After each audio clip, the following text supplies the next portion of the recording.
The morning sun fell softly upon Sparrow Lane, brushing the neat hedgerows and cobbled pathways with a golden glow.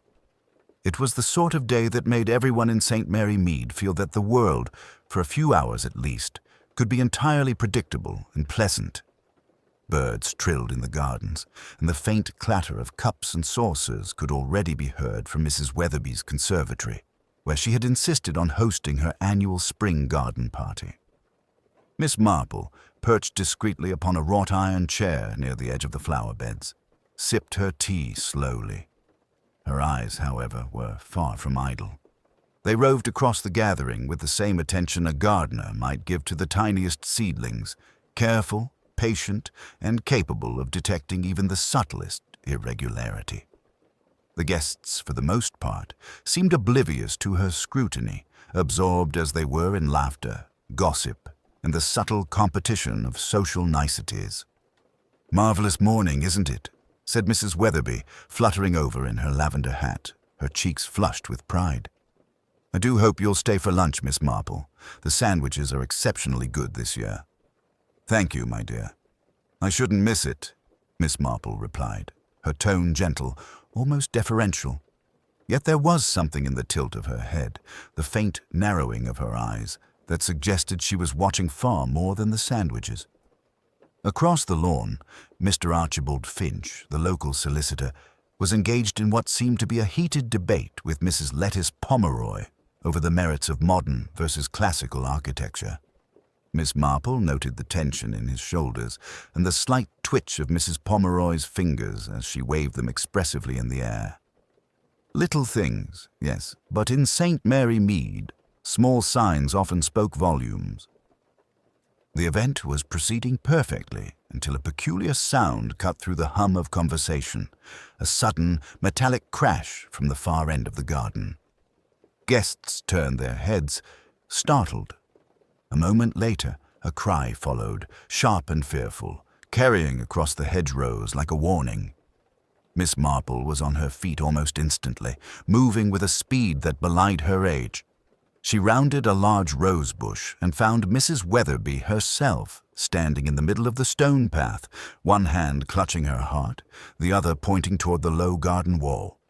There, lying amid a scatter of tulips and overturned watering cans, was the body of a man.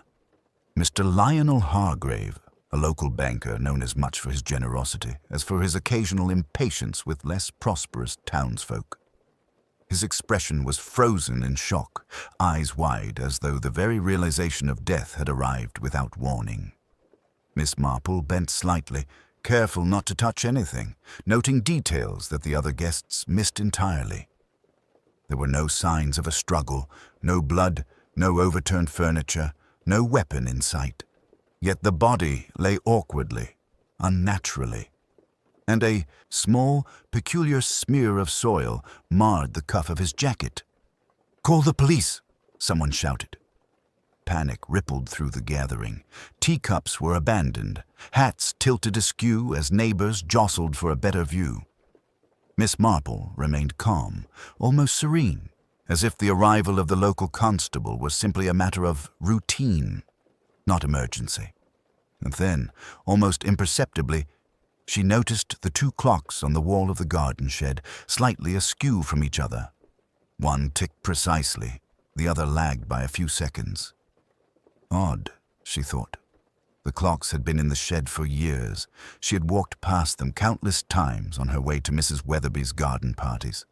Why had she never noticed the discrepancy before? A trivial detail, perhaps, but in a world where trifles sometimes presage catastrophe, it was worth noting. The constable arrived shortly thereafter, a young man with eager eyes who seemed unsure whether to be alarmed or authoritative. Miss Marple greeted him with a mild smile and offered no opinion, letting the police take the lead in a way that, she knew, would reveal far more about the villagers than about the incident itself. As the other guests murmured and speculated, Miss Marple allowed herself a moment to study the expressions on each face. Some were genuine with grief, others feigned it, and a few wore a more dangerous look, the glint of opportunism or hidden resentment. She made no move to comment. A word out of place could destroy the delicate web of observation she was beginning to spin. For now, she told herself, one must be patient. A murder in St. Mary Mead, however shocking, would unfold in its own time.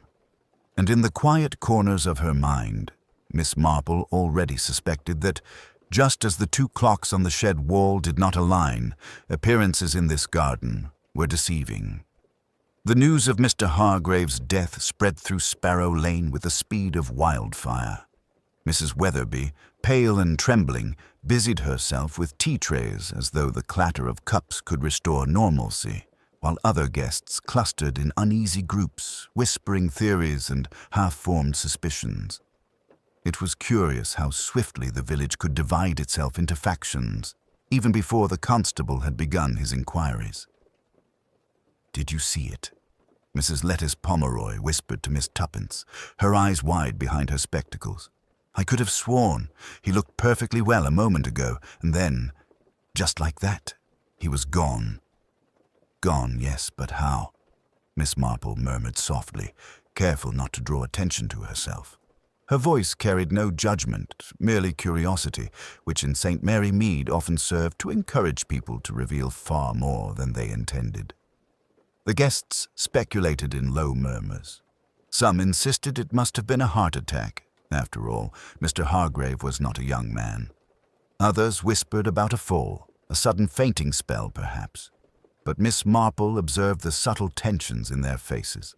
The way Mr. Finch avoided eye contact with certain villagers, the furtive glances Mrs. Pomeroy cast toward the shed. Each movement, she knew, contained a story, a fragment of truth carefully concealed. Constable Grimes moved among the guests, notebook in hand, asking questions with earnest but nervous efficiency. "Did anyone see what happened?" he queried. Voices overlapped, each recounting a slightly different version of the morning's events, and Miss Marple noted how easy it was for confusion to masquerade as evidence.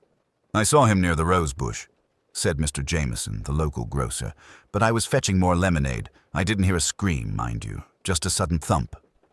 "I saw him topple over by the garden wall," contradicted another, "and there was something in his hand, I think. A letter, perhaps." Miss Marple nodded ever so slightly, as if acknowledging their statements, but inwardly she catalogued the inconsistencies. People often remembered what they wanted, not what actually occurred. And in such moments, the smallest divergence could point to the largest deception. Meanwhile, gossip spread along the edges of the garden faster than the constable's questions. The village, as it often did in times of crisis, became an orchestra of murmurs, each voice attempting to assert knowledge it scarcely possessed. Mrs. Weatherby's niece, a young woman with keen eyes and a mischievous air, whispered that she had seen Mr. Hargrave arguing with someone just the day before, though she could not say who. A few villagers exchanged nods of knowing agreement, as if scandal were preferable to silence. Miss Marple, for her part, sipped her tea and listened. Patterns emerged in the chatter, who avoided certain questions, who volunteered too much, who lingered with expressions slightly too controlled. It was all there if one knew where to look, and Miss Marple did. The shed, with its two clocks, drew her attention again. One of the clocks ticked steadily, the other, slightly behind, seemed almost symbolic. How often did villagers notice what was right in front of them, yet fail to understand its significance? That was the puzzle she now pondered as more neighbors arrived, drawn by curiosity and the inevitable human fascination with misfortune. Among the latecomers was Dr. Penrose, the local physician, who examined the body with calm detachment. He pronounced the cause of death uncertain, though his professional tone suggested a natural collapse, heart or stroke. But Miss Marple did not find comfort in the explanation. She observed the precise manner in which he adjusted the body, the care he took to preserve dignity, yet the slight hesitation in his eyes told her that he, too, sensed something unusual. By mid-afternoon, the garden had transformed into a scene of subdued chaos. Guests drifted in clusters, muttering theories, while Miss Marple's quiet presence went largely unnoticed. She had no desire to dominate the scene, for she knew that revelation came not from shouting, but from watching. Every twitch, every glance, every false reassurance added to the tapestry she was slowly weaving in her mind. And somewhere, beneath the polite conversations and concerned inquiries, a secret waited, hidden in plain sight, overlooked by everyone too preoccupied with their own assumptions.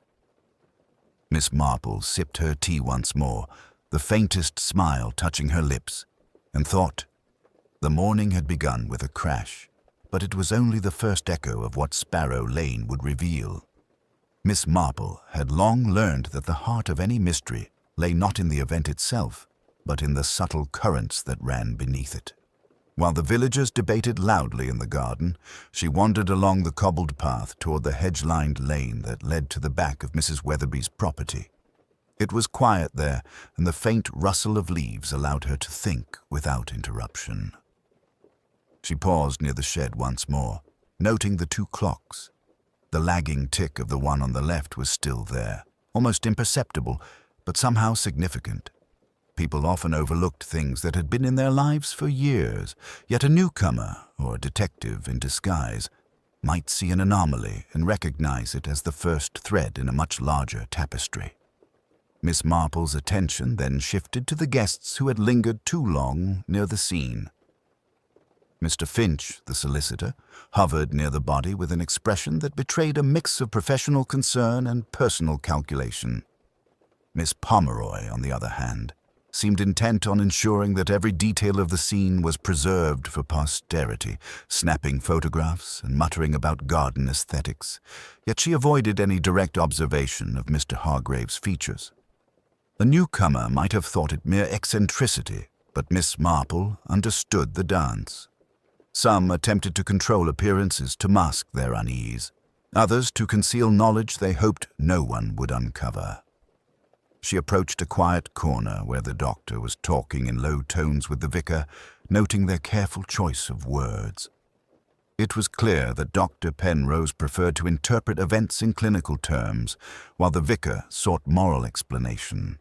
But both men were careful to avoid revealing any personal impressions that might betray familiarity with Mr. Hargrave's private affairs. The choice to cloak understanding with propriety was a common village tactic, and Miss Marple observed it with mild approval, as it often led one to the truth if watched carefully. Meanwhile, the younger villagers had drifted to the lawn, whispering among themselves with half smiles and giggles, pretending to take the event lightly. Miss Marple recognized the nervous laughter, the attempt to mask fear or excitement, and made a mental note of each pair, each group, each fleeting glance. One could learn much about a person by watching how they reacted in public to an unexpected death. Some faced the horror directly. Others averted their eyes, revealing priorities or hidden motives. It was in these small details that Miss Marple began to construct her understanding of the afternoon. She noted Mrs. Weatherby's niece, who appeared outwardly composed, but fingered her handkerchief in small, restless motions. She had a way of moving her eyes, sweeping across faces, observing reactions, yet always remaining just on the periphery. Miss Marple understood her instinct. She had always preferred to watch rather than speak, and in that watching, Miss Marple saw the curiosity of youth tempered by the shyness of social etiquette. As the afternoon progressed, the constable attempted to take control, urging witnesses to recount their version of events. Their statements varied wildly. Some insisted Mr. Hargrave had been talking to no one. Others recalled a figure moving suspiciously near the wall. Miss Marple listened quietly, noting the contradictions. She did not challenge them. The inconsistencies themselves were as telling as any confession, as revealing as any clue overlooked in haste. People, she reflected, often told the truth without knowing they were doing so, or lied without realizing that every twitch of the body, every hesitation, betrayed them. By the time the tea trays were cleared and guests began to drift back to their homes, Miss Marple had already begun to form tentative ideas about who might have wished harm upon Mr. Hargrave. She did not speak them aloud, for observation, like a delicate game of patience, required restraint. She walked slowly back along the lane, passing the shed once more, and the 2 clocks seemed almost to smile knowingly. Time, she realized, was both ally and adversary in this case.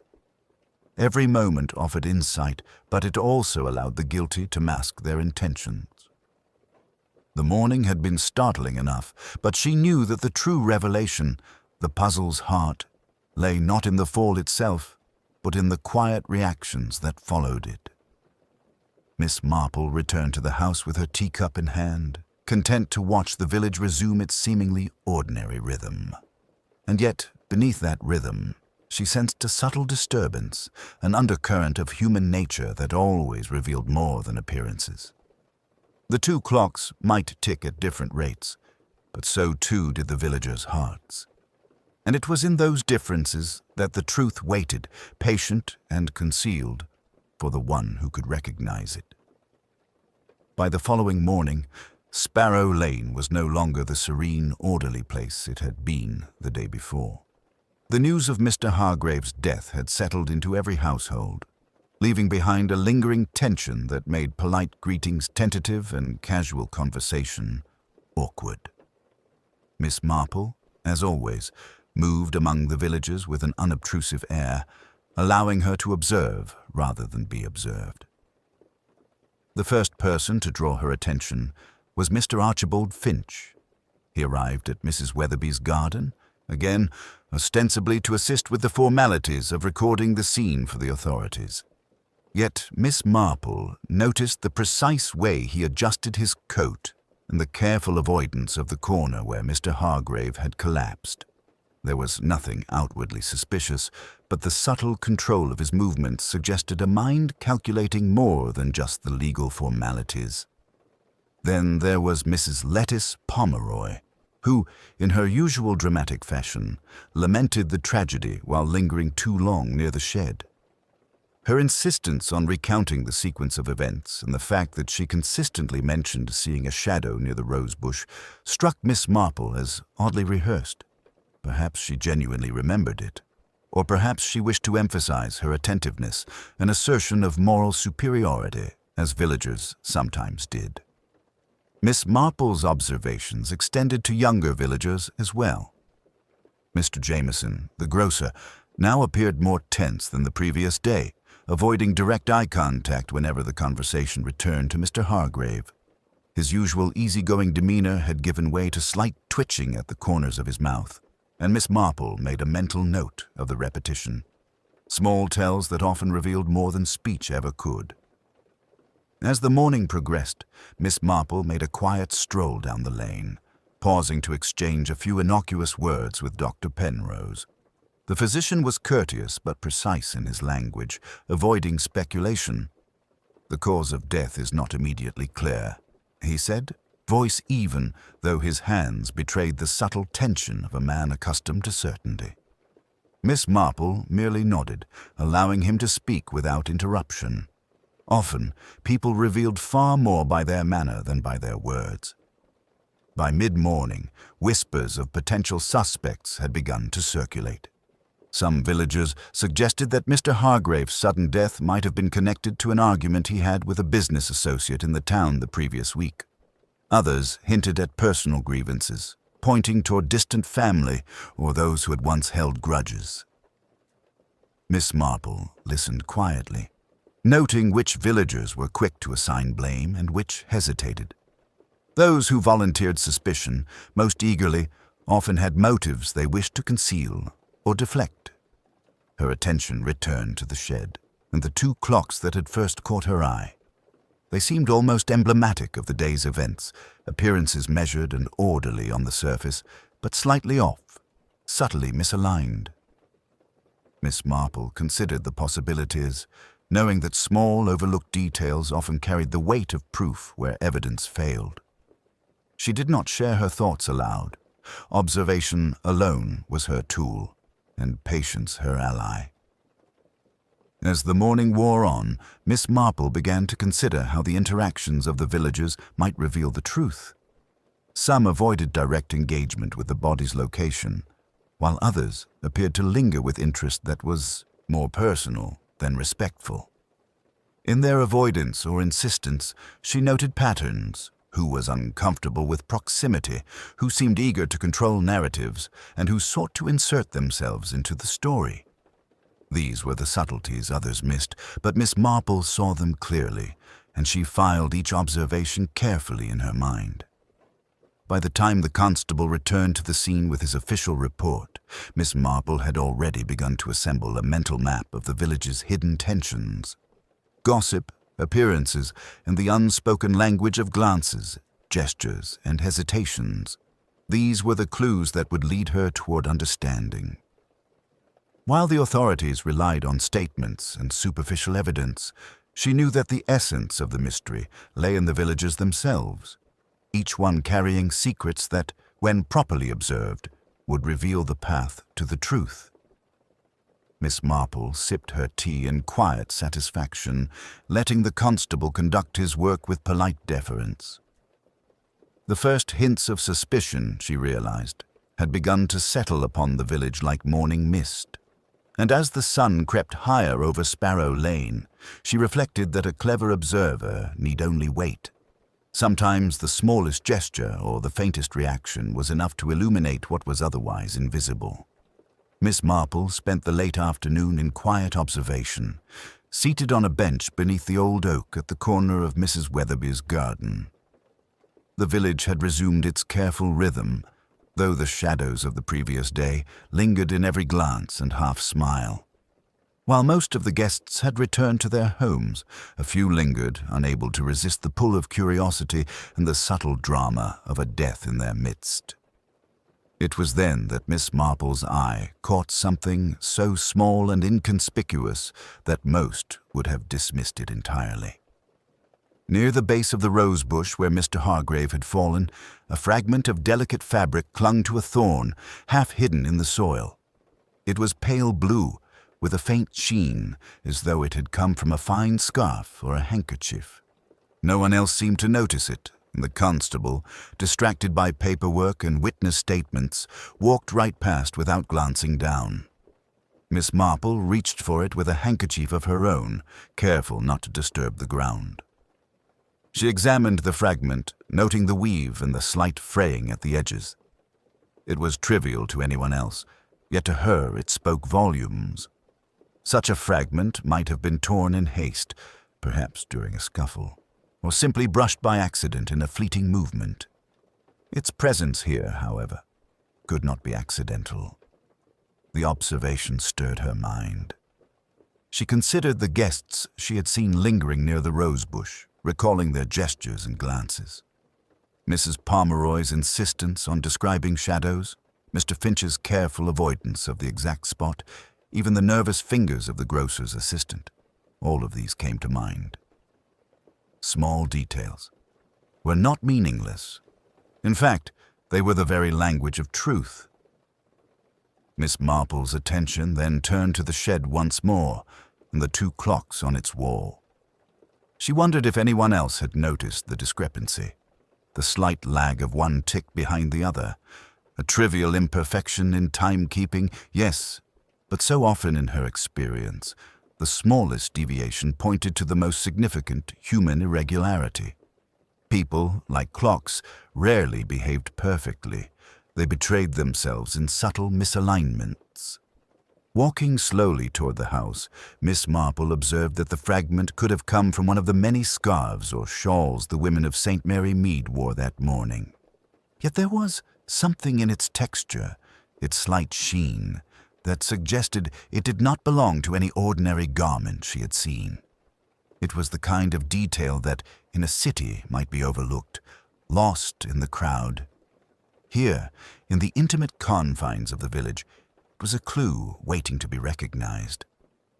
By evening, when the light had softened to a honeyed glow, Miss Marple's thoughts had settled into careful order. She reviewed in her mind the movements of the villagers, their expressions, the subtle contradictions in their accounts.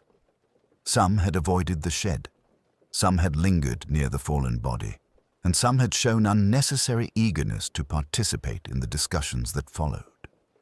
The fragment of fabric she knew was connected to one of these behaviors. It was merely a matter of seeing which. Later, as she sipped her tea in the quiet of her sitting room, Miss Marple reflected that this tiny piece of fabric, insignificant to most, had opened a door. It was a whisper of a presence, a hint of movement at the precise moment of Mr. Hargrave's fall. And though no one else had paid it the slightest attention, she understood that often the key to a mystery lay not in the grand gestures or loud accusations, but in what the world tried to forget, the overlooked, the dismissed, the almost invisible. Miss Marple's gaze drifted toward the garden beyond the window. The day had begun with a crash and ended in whispers, yet she already felt the first threads of understanding weaving themselves together. The village might appear calm once more, but beneath the surface, human nature was revealing itself in small, telling ways, and it was in those ways, subtle yet undeniable, that the path to truth would soon become clear. By the next morning, the undercurrent of suspicion in Sparrow Lane had begun to swell, subtle but persistent, like the movement of water beneath an apparently still surface. Villagers exchanged furtive glances over fences and hedges, and the familiar chatter of polite conversation carried an edge of unease. Miss Marple, as always, moved among them quietly, observing the tensions without comment, letting the ordinary rhythms of the day reveal extraordinary truths. The first confrontation came unexpectedly at Mrs. Weatherby's gate. Mr. Finch had encountered Mrs. Pomeroy, and their exchange, while outwardly civil, was sharp in its undertones. Words were chosen with precision, and Miss Marple noticed the slight stiffening of Finch's shoulders and the deliberate lowering of Pomeroy's voice as she leaned toward him. It was clear that the two shared some unspoken history, some private grievance, which now surfaced, however subtly, in their careful dialogue.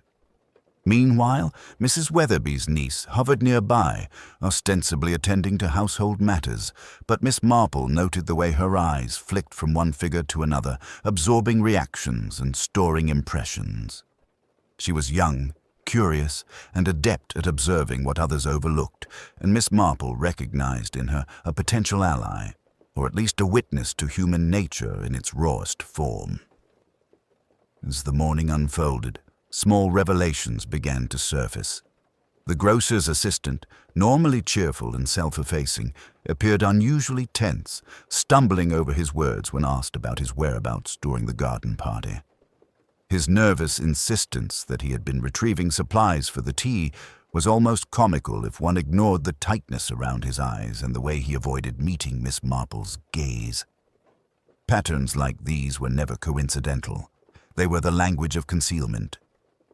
Then came the vicar, speaking softly to Mrs. Pomeroy about a letter he had found among Mr. Hargrave's papers. He did not disclose its contents, but Miss Marple noticed how Pomeroy's hands trembled slightly as she accepted it, and how she quickly folded her fingers over it, guarding it almost possessively. Human behavior, Miss Marple thought, often betrayed more than words ever could. A simple letter could contain matters of the heart, of business, or of resentment, but the reaction it evoked revealed its significance even before the text itself could be read. In the midst of these unfolding tensions, Miss Marple's thoughts returned to the fragment of pale blue fabric. It had, she realized, already begun to illuminate the relationships of those present. Who had worn blue that morning? Who had brushed past the rose bush? And who had left it behind in haste, or perhaps intentionally?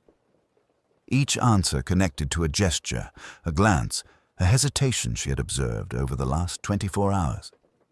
By mid-afternoon, more villagers had begun to speak freely, driven by curiosity or the compulsion to assert moral authority. Old rivalries, once buried under the placid surface of daily life, began to reveal themselves in small, telling exchanges. The retired school teacher recalled a disagreement with Mr. Hargrave over property boundaries. Mrs. Weatherby admitted in a low voice that she had once received an anonymous note that caused considerable distress, though she refused to elaborate. Every disclosure, every slip of memory, served to thicken the fog through which Miss Marple would soon cut a path. And throughout it all, she observed quietly, cataloguing, piecing together the mosaic of hidden resentments, long-buried scandals, and private grievances. The village, in its anxiety and instinctive need to explain the inexplicable, was revealing itself layer by layer. Miss Marple knew that each person's reactions, no matter how small, were clues as vital as any physical evidence. The truth, she reflected, was never in the obvious, but in the unnoticed. The glance, the sigh, the subtle shift of position. As the sun began to tilt toward evening, casting long shadows across Sparrow Lane, Miss Marple took one last look at the shed and its 2 clocks. One ticked precisely, the other still lagged. So too did the villagers' stories, one entirely consistent, the other slightly off, masking truths yet to be uncovered.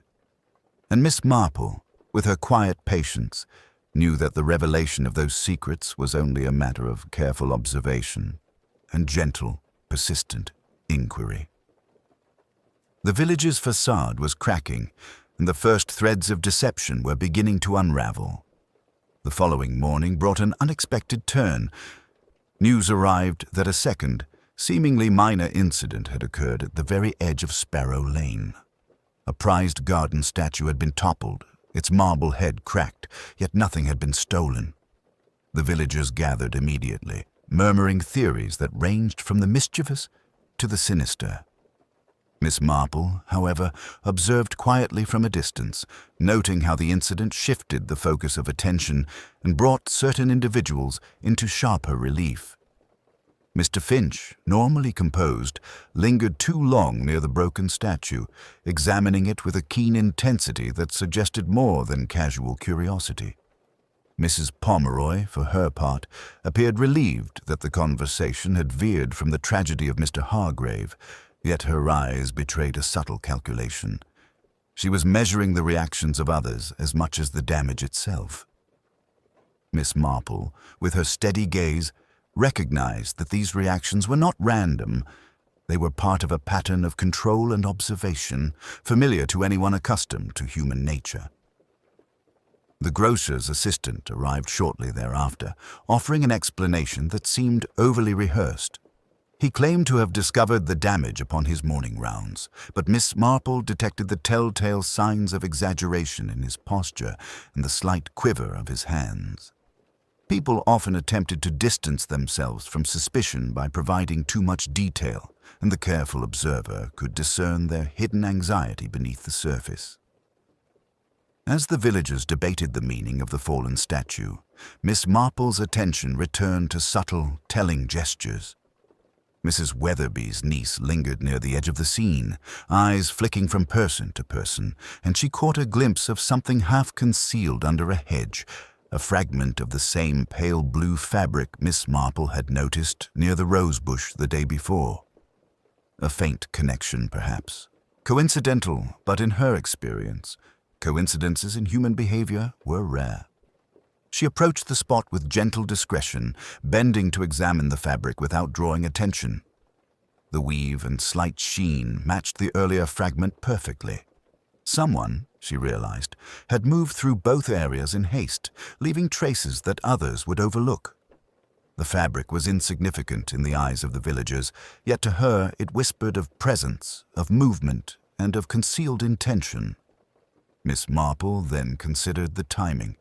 The fall of the statue had occurred early in the morning, before most villagers were awake, suggesting that the individual responsible had acted when observation was unlikely. Yet the fabric's placement revealed a subtle misstep, a hasty brush against the hedge, a clue left without intent. In that imperfection, Miss Marple saw an opening into the psychology of the person involved, cautious but not meticulous, deliberate yet prone to minor errors. As she returned toward the center of the village, she noted how the incident had affected social dynamics. Some villagers were quick to distance themselves from suspicion, others subtly observed the behavior of their neighbors, and a few whispered hints of past grievances that might explain motive. Human nature, as Miss Marple had long understood, revealed itself most clearly under the strain of unexpected events, and she catalogued each gesture, glance, and tone with quiet precision. By midday, the constable had arrived to examine the statue, and villagers flocked to offer their expert opinions, ranging from innocent curiosity to moralizing judgment. Miss Marple allowed them to speak, noting who was eager to dominate the conversation and who spoke with careful neutrality. Often, those who sought control over narrative were concealing their own missteps, while those who hesitated might reveal crucial truths if prompted subtly. As the afternoon shadows lengthened, Miss Marple returned to the house with a serene expression, her mind already weaving connections between the two incidents: the sudden death, the toppled statue, and the fragments of fabric. There was a subtle pattern emerging, one that spoke of deliberate action masked by apparent chance. And as she poured herself a cup of tea, she reflected that the village, with its polite facades and hidden tensions, was beginning to reveal its true rhythms. The smallest details, she knew, often carried the greatest weight, and she was prepared to follow them wherever they led. By late afternoon, Miss Marple decided it was time to test the reactions of the villagers more directly, though subtly. She had observed enough to identify several behaviors that suggested concealment, and she intended to provoke small, telling responses. With her usual calm demeanor, she invited Mrs. Pomeroy to sit beside her in the garden, near the low rose bush where the fragments of blue fabric had been found. The air was mild, the sun softening the edges of the day, and Miss Marple spoke as if merely indulging idle curiosity. "You saw the statue this morning, I imagine," she said, her tone light. "It seems such an unfortunate accident, doesn't it? Yet one cannot help but wonder how closely things in a garden are connected. Small movements can have consequences, though one rarely notices them." Mrs. Pomeroy smiled faintly, but the slight tension in her fingers betrayed an unexpected agitation. "Yes, it is most unfortunate. But surely some things are simply accidents," she replied, her voice measured, almost rehearsed. Miss Marple inclined her head gently, letting her observation linger. Accidents are curious, are they not? One moment, all is calm. The next, everything changes. It makes one reflect on human nature, how easily minor slips reveal far more than intended. One scarcely notices the signs until it is too late. The vicar had wandered past and nodded politely, allowing Miss Marple's words to carry their subtle weight without interference. Mrs. Pomeroy, however, seemed uneasy, glancing toward the shed and then back at the rose bush. Miss Marple's eyes, sharp and patient, caught the barely perceptible flicker of guilt or perhaps fear in her expression. Later, Miss Marple invited the grocer's assistant to help her with the flowers, a task that would require careful attention to detail and proximity to the rose bush where the fabric had been found. "The roses seem to need gentle handling," she remarked casually as he knelt to adjust the plants. She observed him as he moved, noting the tension in his shoulders, the slight hesitation when he reached near the patch where the fragment had lain. Small, seemingly meaningless reactions often spoke louder than words, and she catalogued each one with quiet precision. The assistant's glances around the garden, particularly toward the shed and the fallen statue, were revealing. He avoided direct eye contact with Miss Marple, and a faint flush colored his cheeks. A clever observer would note the discrepancy between his insistence that he had acted innocently and the subconscious signals betraying unease. Miss Marple, of course, noted it all, storing each subtle tell for later reflection. By evening, Miss Marple had gathered additional insights. She recalled the varied reactions the day before, the eagerness of some to dominate conversation, the nervous avoidance of others, the almost imperceptible tremors of those least expected. Each behavior, each minor misstep, contributed to a mental map of intentions and hidden fears.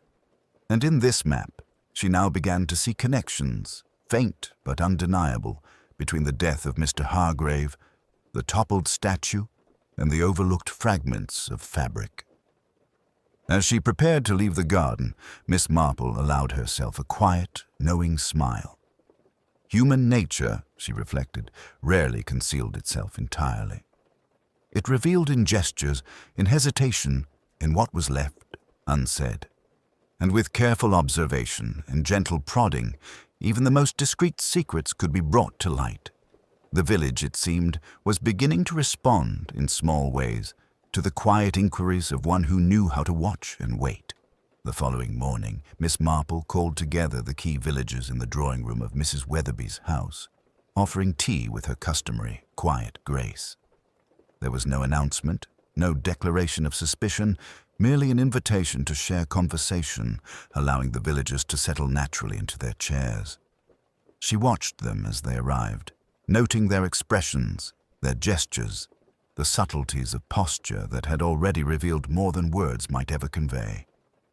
"It is curious," she began, stirring her tea slowly, "how minor things, often overlooked, can hold great significance.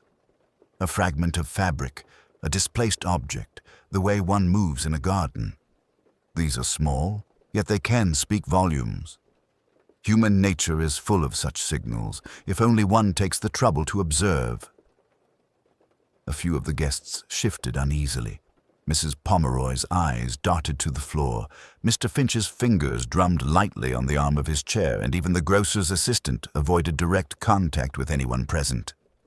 Miss Marple's gaze lingered on each in turn, patient, deliberate, and unhurried. "You will recall the rose bush near the shed," she continued, "where a fragment of pale blue fabric was found. Trivial, one might think. And yet, its presence was not accidental. Someone brushed past it hastily. That someone also had access to the statue, which was toppled the following morning. A second act, minor but connected. And then there are words and glances. The way we sometimes betray ourselves when we are most eager to appear innocent." She paused for a moment, letting her words settle as the guests fidgeted slightly in response. Miss Marple had learned that silence, after a carefully planted observation, often elicited the most revealing reactions. A cough, a twitch of an eyelid, a glance downward. Such responses were far more telling than any verbal defense. "And it was in the garden," she went on, "that I observed the careful movements of certain individuals. The hesitation of Mr. Finch near the spot where Mr. Hargrave fell, the nervous adjustment of Mrs. Pomeroy's hands when confronted with the letter found among Mr. Hargrave's papers, and the assistant's careful attention to the flowers near the rose bush. Each action, each subtle misstep, pointed toward the same conclusion, that someone sought to disguise a presence at two moments, each connected to the other. Her voice remained soft, unassuming, yet every word carried weight. The villagers leaned forward slightly, caught between curiosity and the instinctive discomfort that accompanies truth. Miss Marple's eyes settled finally on Mrs. Pomeroy, noting the smallest tremor of her fingers as she reached for her teacup. That tremor, imperceptible to all but the most attentive observer, was the final piece she needed. "I'm confident," Miss Marple said, lifting her gaze to meet the woman's eyes, "that the same hand responsible for the fragment of fabric in the rosebush was also involved in the recent incidents and, indeed, in Mr. Hargrave's untimely fall.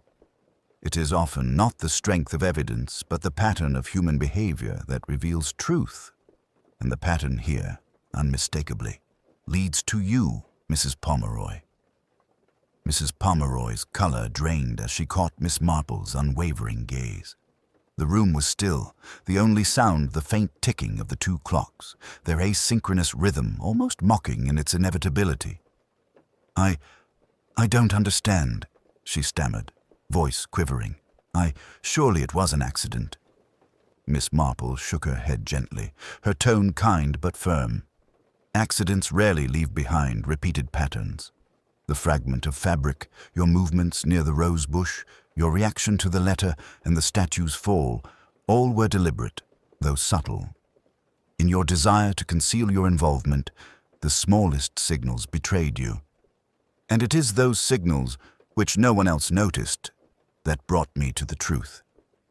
For a moment, silence enveloped the room.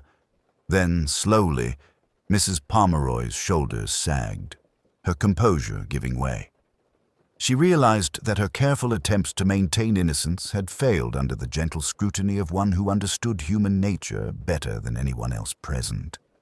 Miss Marple's quiet patience had unraveled a web woven of subtle deception and long-concealed resentment. The village, too, seemed to exhale, sensing the resolution of the mystery that had haunted Sparrow Lane. By the evening, Sparrow Lane had regained an appearance of tranquility, though the memory of recent events lingered like a subtle shadow. The villagers, having witnessed Miss Marple's gentle yet unerring revelation, moved with a mix of relief and introspection. They returned to their routines, but the undercurrent of curiosity and awareness remained, a quiet acknowledgement that human nature was not as simple as appearances suggested.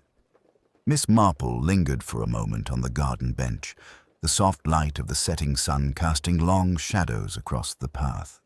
She watched the 2 clocks on the shed, their slightly discordant ticking reminding her that even time itself might betray its own imperfections.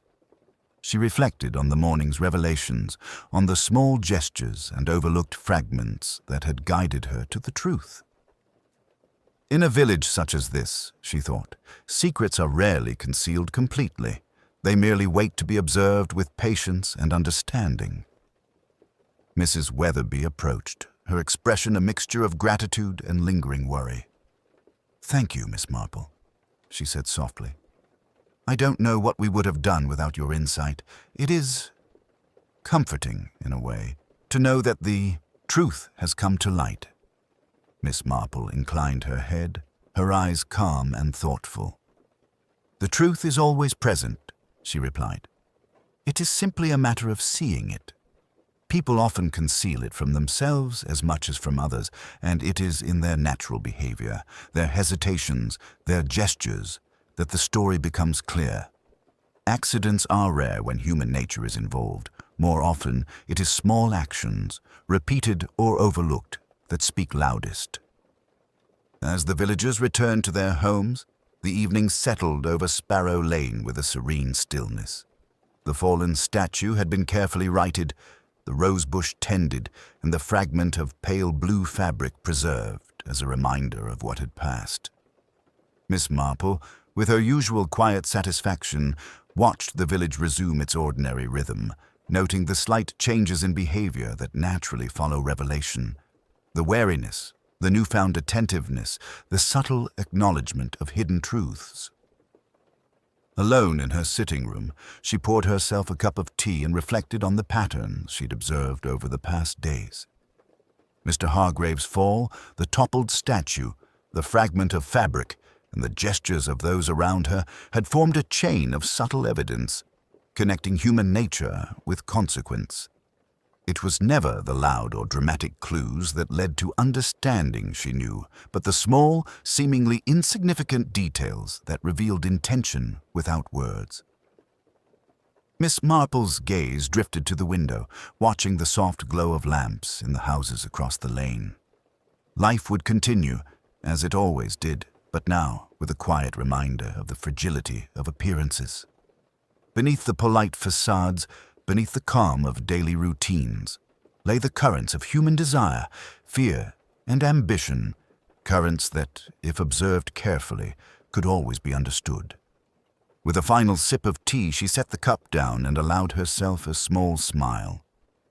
The village had returned to normal, yet she knew it would never be quite the same.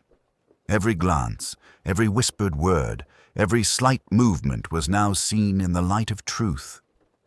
And as the shadows lengthened and the lane fell into gentle quiet, Miss Marple reflected on the timeless lesson she had once more observed, that human nature, patient and unchanging, held the answers to every mystery, if only one cared to look closely enough. The next morning, Sparrow Lane was quieter than usual, as if the village itself were taking a moment to breathe after the storm of revelations.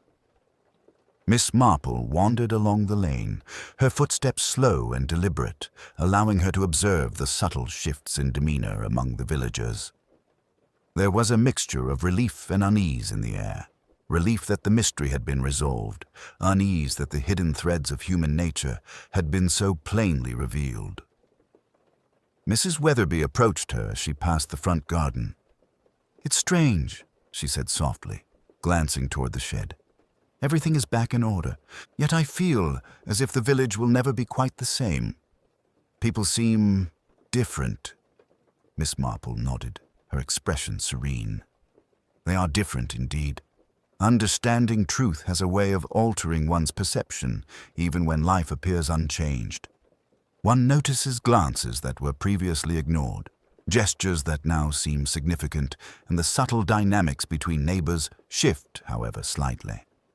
Human nature, once revealed, leaves a lasting impression."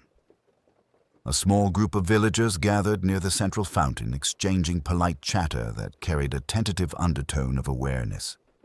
Miss Marple observed the careful avoidance of certain glances, the slight adjustments of posture, as if each were conscious of how much they might have revealed. Even the children seemed to sense the change, their games quieter, less boisterous, as if the village's newfound attentiveness had permeated every corner. Her thoughts returned to Mrs. Pomeroy, whose reaction to Miss Marple's gentle confrontation had been telling. She moved with a measured pace now, aware that her previous attempts at concealment had been noted, and that the smallest gesture might betray a secret she had hoped to keep hidden. In her subtle restraint, Miss Marple recognized the quiet aftermath of discovery, the careful recalibration of behavior that followed revelation. Miss Marple paused near the old oak, looking up at its branches, their shadows stretching across the lane in the morning sun. She considered the two clocks on the shed, their mismatched ticking still a metaphor for the rhythm of human lives. Never entirely synchronized, yet always measurable if one listened carefully.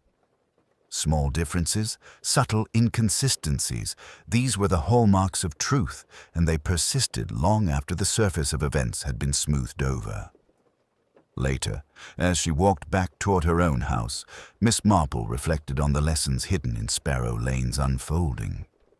The death of Mr. Hargrave, the toppled statue, the fragment of pale blue fabric, all had seemed minor at first glance. Yet together they formed a chain of human motives and concealed resentments. Observation, patience, and an understanding of nature itself had revealed the culprit, and yet the village would carry the awareness of those hidden truths into every interaction from that day forward. By midday, she returned to her sitting room, settled with a cup of tea, and allowed herself a moment of quiet contemplation. The village had returned to its routines, but the subtle undercurrents remained. Small glances, half-uttered phrases, and gestures laden with meaning. These were the threads that bound the story together, and Miss Marple, with her unwavering patience, knew they would continue to reveal themselves in time if observed carefully. The day waned, and the soft glow of late afternoon filled the room. Miss Marple smiled faintly, not for the satisfaction of having solved a mystery, but for the gentle affirmation of a truth she had always known, that human nature, patient, intricate, and endlessly revealing, held the keys to every secret. And in Sparrow Lane, as elsewhere, those willing to observe with care could always see the world as it truly was, beneath its calm, orderly surface. The following evening, Miss Marple found herself once more in the quiet of her sitting room, the faint glow of the lamp casting soft shadows on the familiar walls. Outside, Sparrow Lane had returned to its ordinary rhythm, yet there was a subtle stillness, an air of attentiveness among the villagers that spoke of lessons learned and secrets gently laid bare. She sipped her tea and allowed her thoughts to drift over the events of the past days, assembling in her mind the intricate puzzle that had seemed, at first, so impenetrable. The fragments of pale blue fabric, seemingly trivial, had been the first true thread. Their presence near the rose bush and later at the fallen statue had signaled deliberate movement. an attempt at concealment interrupted by carelessness. The villagers' behaviors, too, had spoken volumes. Mr. Finch's nervous proximity, the grocer's assistant's over-explanation, the subtle tremors of Mrs. Pomeroy's hands when confronted with the letter. Each gesture, each hesitation had been a note in the silent symphony of truth. Miss Marple recalled the moment she had engaged Mrs. Pomeroy in the garden, the carefully chosen words designed to observe reactions rather than solicit confession. It had been the small, involuntary signals, the glance to the shed, the tightening of her fingers, that confirmed the pattern Miss Marple had long suspected. People, she reflected, often reveal themselves more in their instinctive responses than in their conscious words, and so the pieces had fallen into place. Mr. Hargrave's fall had been the culmination of subtle maneuvers, calculated to appear accidental but guided by motive and opportunity. The toppled statue had been a diversion, a minor act to deflect attention, and the fragments of fabric had inadvertently marked the path of intent. Miss Marple had traced these signs, weaving together human behavior into an unbroken narrative that no one else had perceived. Her mind lingered on the lessons embedded in such seemingly ordinary events, that resentment could fester behind polite smiles, that fear and ambition often manifest in the smallest of movements, and that the truth, though hidden, always left traces for those patient enough to see them. She thought of the village, of its polite facades and its private anxieties, and felt a gentle satisfaction in the knowledge that justice, subtle yet certain, had been restored. The evening deepened into night, and Sparrow Lane fell into its accustomed quiet. Miss Marple, seated by the window, observed the soft lamplight glimmering from each cottage, each home a world of small dramas, secrets, and human foibles. She reflected that the story of the past days, now resolved, would linger in memory, a reminder that beneath the calm surface of village life lay currents of desire, fear, and concealed truth, currents that could be understood by the observant eye. And as she finally rose to prepare for bed, Miss Marple allowed herself a quiet smile. The village had returned to its routines, the danger and deception exposed, and yet life would continue, ever nuanced, ever subtle. She understood, as she always did, that mysteries are not simply puzzles of circumstance, but expressions of human nature, intricate and revealing, and that with patience, attentiveness, and gentle reasoning, every secret could, in time, be uncovered. The 2 clocks on the shed ticked softly in the distance, slightly out of sync, a small reminder that imperfection is the hallmark of life, and that in those irregularities, truth often waits patiently to be discovered. Miss Marple turned down the lamp and sat for a moment in silence, content in the quiet knowledge that, once more, the village of Sparrow Lane had shown itself as it truly was, and that she, ever watchful, had seen it clearly.